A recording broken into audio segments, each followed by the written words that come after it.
Well, greetings folks, welcome back to the channel. For those of you who's your first time, welcome. I'm so happy to bring you this video today, and we're so lucky to get this footage.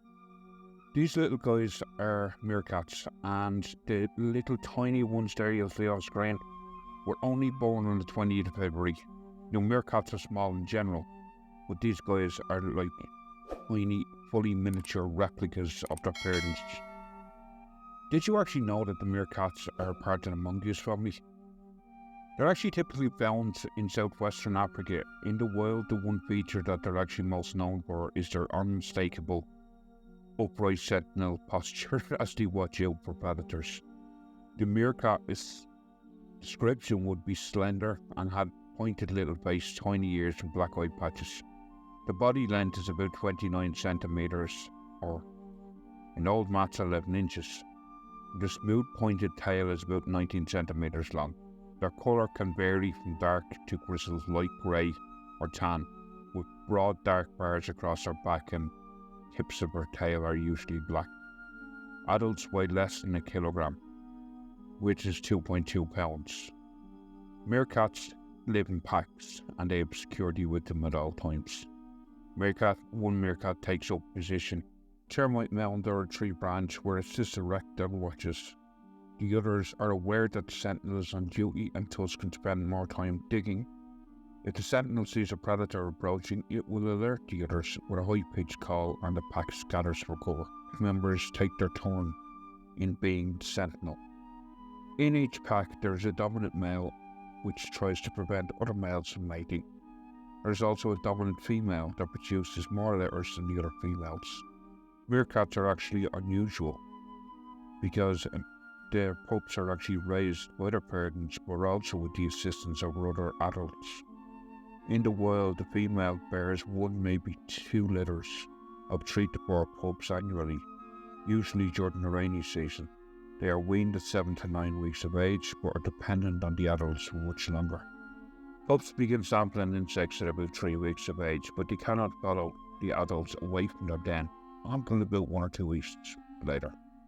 During this period, at least one helper looks after the pups in the den while the others are out foraging, and will defend against neighbouring meerkats, which, by the way, will actually kill them if they invade the den. Once allowed out of the den, pups follow the pack and start begging with squeaks when food is dug up. Helpers feed the pups until they're about 3 to 6 months of age, and also will carry the pups if they fall behind when the pack moves. They'll even crouch over the pups, shielding them from attack by raptors. Helpers are thus valuable to the breeding female, but less so if there are other litters to care for. The meerkat's diet would be that of an insectivore, but they do prefer insects of all kinds, but they're very opportunistic and will not turn down a meal. They won't attack anything too big, but they'd rather find it in the ground. So they'd rather eat insects, crickets, grasshoppers, caterpillars, termites, spiders, beetles, reptiles, and even small lizards and snakes, scorpions, birds, small or young birds, eggs. Same with mammals, small or young rodents, plant matter including roots, tubes, fruits and seeds. They'll actually rely mainly on their sense of smell to hunt for their food and spend up to 8 hours a day foraging.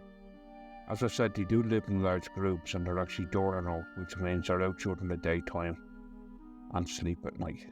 The main reason why they spend up to 8 hours a day foraging is that they have to actually eat their entire body weight in food every day.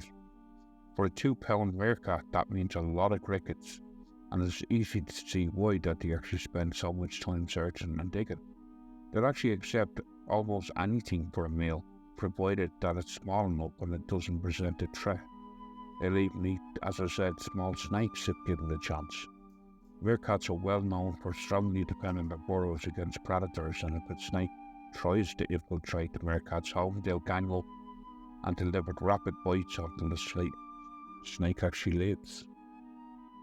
Unbelievably, sadly, sometimes meerkats actually show up in pet stores. Organisations from around the world have just tried to discourage people from keeping them as pets. Meerkats like to live in large social groups, and sometimes that'd be absolutely impossible for a private owner. They also spend most of their time and energy searching for food. As I've said, they need to fill their own body weight per day, and as pets they'd have little or nothing to do with their time when quickly growing healthy. Many zoos have healthy populations of meerkats. They provide them with large enclosures in which the meerkats can burrow, play and hunt. The captive meerkats' diets doesn't exactly match their wild cousins, but zoos have tried to come as close as possible. Zoos feed their meerkats on a combination of dense carnivore food, insects, fruits and vegetables, and even sometimes cat food.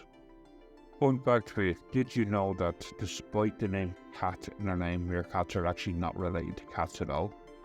And as I said at the start of this video, they're actually a type of mongoose. The mongoose is a unique carnivore found in Africa, which has a knack for being immune to most snake venom. If they get bitten by a snake, they may feel unwell for a few hours following the bite as their body fights off the venom, but they will ultimately make a full recovery. Also, did you know that meerkats are actually much more intelligent than you were initially given credit for? When you think of intelligent animals, you probably think of dogs, elephants or dolphins. But these aren't the only intelligent animals in the world. Studies have shown that despite their small size, meerkats may be right up there with some of the smartest animals in the world, including humans. Living in a desert, you'd think that meerkats would be awfully thirsty. However, this isn't exactly true. In fact, meerkats don't even drink water, instead seeking out lakes, puddles or any other sources of water like a human would need in order to quench their thirst. Meerkats have everything they need in their diet. Meerkats are able to absorb enough water from the animals and plants that they consume, ensuring that no matter the climate, they're able to survive and thrive. The reason for the dark patches around their eyes, and this is what scientists actually think, it's to help reduce the glare from the sun and help them see far in the distance in the sunny desert. This helps them keep their pack safe from predators by giving them enough time to return and hide in the burrows. They can also self-regulate their own body temperature, and they have no body fat whatsoever.